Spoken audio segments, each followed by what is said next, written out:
அனைவருக்கும் வணக்கம். தேசம் முழுவதையும் பதற வைத்த டெல்லி செங்கோட்டை metro railway station gate 1 number அருகே திங்கட்கிழமை 10/11/2025 அன்று கார் வெடிப்பானது ஏற்பட்டு 13 பேர் பலியானார்கள். 22 பேர் காயமடைந்து மருத்துவமனையில் சேர்க்கப்பட்டுள்ளனர். கிட்டத்தட்ட 22 வாகனங்கள், கார்கள், இருசக்கர வாகனங்கள், ஆட்டோ ரிக்ஷாக்கள், ரிக்ஷாக்கள் ஆகவே பலத்த சேதமடைந்தன.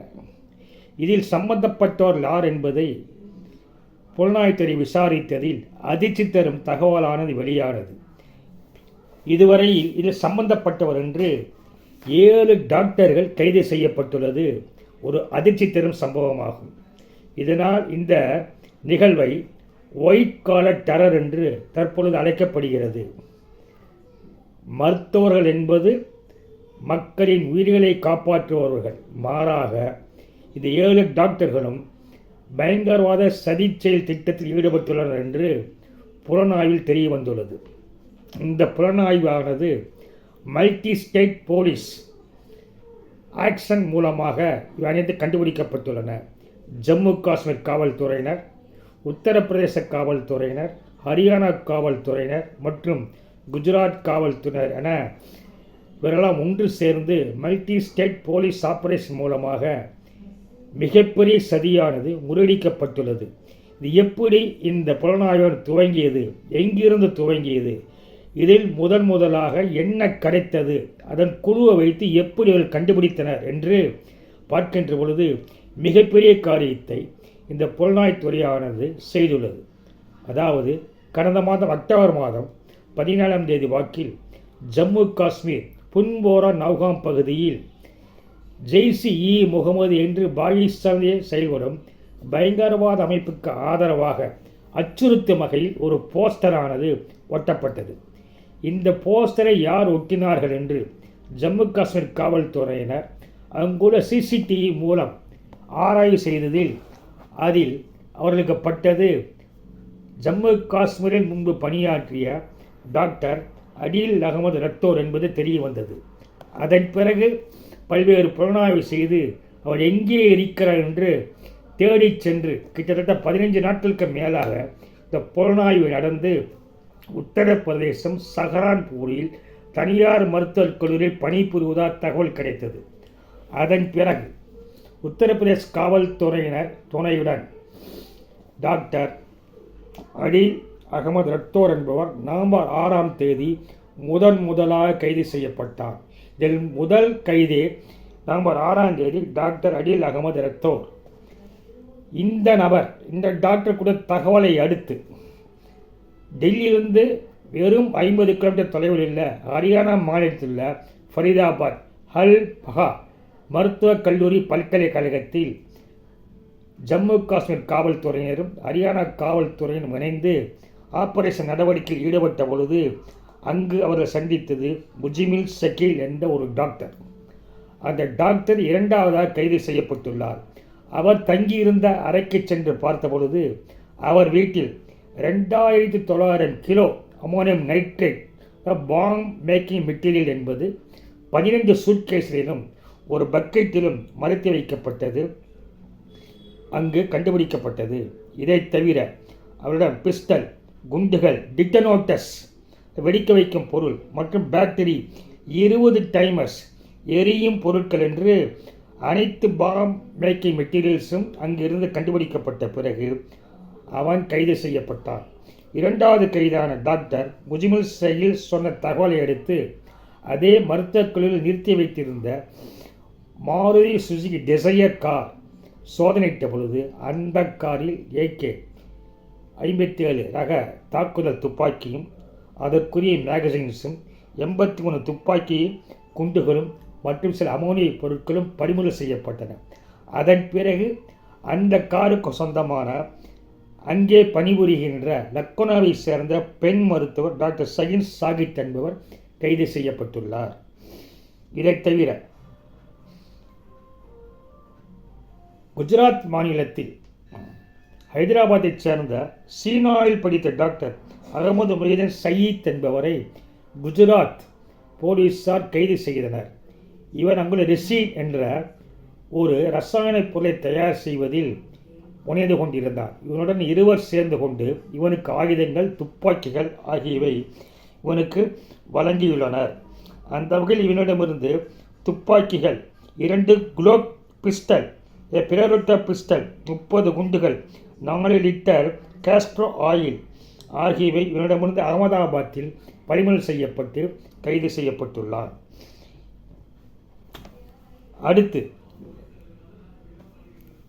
கைது செய்யப்பட்டது யார் என்றால் டாக்டர் பெண் மருத்துவர் ஷகீன் சயீத்தின் சகோதரர் டாக்டர் பர்வேஸ் அன்சாரியை காவல்துறையினர் கைது செய்யப்பட்டுள்ளனர். இதன் பிறகு புலனாய்வு தொடர்ந்து நடந்ததில் ஸ்ரீநகரில் மகாராஜா ஹரிசிங் கல்லூரி மருத்துவக் கல்லூரியில் பணிபுரிகின்ற தஜ்முல் என்பவனை 12ஆம் தேதியன்று கைது செய்யப்பட்டார். அதன் பிறகு டெல்லியில் உள்ள மருத்துவர் சஜ்ஜத் மல்லா என்பவரும் கைது செய்யப்பட்டுள்ளார். இப்படி 7 மருத்துவர்கள் கைது செய்யப்பட்டுள்ளனர். மற்றவர்கள் தலைமறைவாக இருப்பதாக தகவல் தெரிய வந்துள்ளது. குறிப்பாக இந்த பெண் மருத்துவர் சாயித் அவர்களை விசாரணை செய்யும் பொழுது இன்னொரு அதிர்ச்சி தரும் தகவலானது கிடைத்துள்ளது. அதாவது ஜெய்ஷ் முகமது என்ற பயங்கரவாத அமைப்பு பாகிஸ்தானில் செயல்படுகிறது. இந்த அமைப்பின் மீது ஆபரேஷன் சிந்தூர் நடவடிக்கையின் போது இந்திய இராணுவம் மிகப்பெரிய தாக்குதல் நடத்தியதில் பலர் பலியாயினார்கள். அங்குள்ள மகளிர் அவர் சேர்ந்து JEM மகளிர் பிரிவு ஒன்றை துவக்கியுள்ளனர். அந்த மகளிர் பிரிவுக்கு இந்தியாவில் பொறுப்பாளராக நியமிக்கப்பட்டவர்தான் ஷகீன் சயீத் என்ற ஒரு அதிர்ச்சி தரும் செய்தியானது வெளியாகியுள்ளது. எனவே இவரிடம் தீவிரமாக விசாரணையானது செய்து வருகிறார்கள். அதாவது இதில் மொத்தமாக 7 மருத்துவர்கள் கைது செய்யப்பட்டுள்ளனர். அதில் குறிப்பாக ஜம்மு காஷ்மீரை சேர்ந்த உமர் நபி என்பவன்தான் 10ஆம் தேதி இந்த காரை டெல்லி செங்கோட்டை வழியாக ஓட்டி வந்து சிக்னலில் மெதுவாக நின்ற பொழுது கார் வெடித்து சிதறியது. இவனும் ஜம்மு காஷ்மீரிலிருந்து மருத்துவராக பணிபுரிந்த பின்பு ஃபரிதாபாத்தில் வந்து இந்த அல்ஃபகா பல்கலைக்கழகத்தில் மருத்துவராக பணிபுரிந்துள்ளார். இவன் டெல்லியில் பணியாற்றிய பொழுது அங்குள்ள லாக்கரில் சோதனையிட்ட பொழுது அங்கும் ஒரு தாக்குதல் துப்பாக்கி AK-47 துப்பாக்கிகள், குண்டுகள் ஆகியவை பறிமுதல் செய்யப்பட்டுள்ளன. இது மிகப்பெரிய white collar terror eco system நெட்வொர்க்கானது செயல்பட்டுள்ளது என்பது தெரிய வந்துள்ளது. குறிப்பாக 10ஆம் தேதியன்று டாக்டர் அஜ்முல் ஷகீல் கைது செய்யப்பட்ட பொழுது டாக்டர் உமர் நபியும் ஃபரிதாபாத் மருத்துவமனையில் தான் இருந்துள்ளார். அவன் கைது செய்யப்பட்ட பின்பு தான் கைது செய்யப்படுவோம் என்று அங்கிருந்த ஒரு கார் HR 267674 அந்த அகமதாபாத் ஃபரிதாபாத் பல்கலைக்கழகம் ஓட்டிச் சென்று டெல்லி வந்துள்ளார். அங்கு செங்கோட்டை அருகே பார்க்கிங்கில் 3 மணி நேரம் காத்திருந்து விட்டு 6:52க்கு Sengottai metro railway station gate 1 அருகே சென்ற ஒரு சிக்னல் விழுந்ததால் மெதுவாக சென்ற பொழுது இந்த காரை அவன் அங்கு வெடிக்க வைத்துள்ளார். அல்லது ஒரு விபத்தாக கூட வெடிக்கப்பட்டிருக்கலாம் என்று தற்பொழுது சொல்லப்படுகிறது. இந்த கார் வாங்கியது ஃபரிதாபாத்தில் என்று நம்பர் கண்டுபிடிக்கப்பட்டது. இதே நம்பர் HR 267674 தான் டெல்லியில் வெடித்து சிதறிய கார் என்று தெரிய வந்துள்ளது. இவரும் ஜம்மு காஷ்மீர் சேர்ந்த டாக்டர் உமர் நபி. இதுவரை 7 மருத்துவர்கள் கைது செய்யப்பட்டுள்ளனர். அதில் 3 பேர் ஜம்மு காஷ்மீரை சேர்ந்தவர்கள். அதாவது டாக்டர் அட்டில் அகமது ரத்தோர், டாக்டர் முஜமுல் ஷகீல் மற்றும் டாக்டர் தஜ்முல். அதில் ஒரு ஜம்மு காஷ்மீர் டாக்டரான டாக்டர் உமர் நபி தான் காரை ஓட்டி வென்று இந்த கார் வெடிப்பில் பலியானார். லக்னோவைச் சேர்ந்த 2 மருத்துவர்கள் கைது செய்யப்பட்டுள்ளனர். அதில் ஒரு பெண் மருத்துவர் ஃபரிதாபாத்தில் பணிபுரிகின்ற டாக்டர் ஷகீன் சயீத், அவருடைய சகோதரர் டாக்டர் பர்வேஸ் அன்சாரி இருவரும் அங்கு கைது செய்யப்பட்டுள்ளனர்.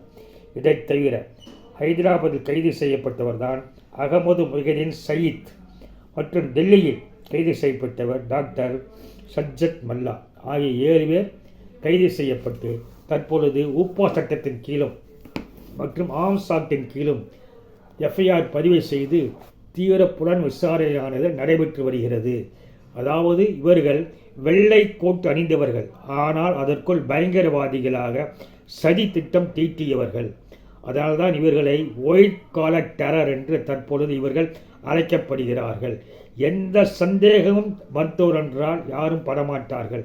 இனிமேல் சந்தேகம் வராது என்ற நிலையில் இவர்கள் பாகிஸ்தானிலிருந்தும் மற்ற அயல்நாடுகளில் இயங்குகின்ற பயங்கரவாத இயக்கங்கள் இவர்களை மூளைச்சலவை செய்து இவர்களை மத அடிப்படைவாதிகளாக மாற்றியுள்ளது. இது குறித்து மேலும் புலன் விசாரணை நடைபெற்று வருகிறது. 2900 கிலோ வெடிபொருள் பறிமுதல் செய்யாமல் இருந்திருந்தால் டெல்லியில் நடந்த கார் வெடிப்பில் அதைவிட பன்மடங்கு சக்தி வாய்ந்த ஒரு குண்டு வெடிப்பானது டெல்லி மட்டுமில்லாமல் உத்தரப்பிரதேசம், ஹரியானா, குஜராத் போன்ற பல மாநிலங்களில் நடைபெறுவதை புலனாய்வுத்துறை தடுத்து நிறுத்தியுள்ளது. அதில் மீதமுள்ள ஒரு பகுதி தான் டெல்லியில் வெடித்தது. அதாவது புலனாய்வுத்துறை என்பது மிக சிறப்பாக செயல்பட்டு மிகப்பெரிய ஒரு பயங்கரவாத சதி செயலை தடுத்து நிறுத்தியுள்ளது என்பதை நாம் முதல் அடிப்படையில் புரிந்து கொள்ள வேண்டும்.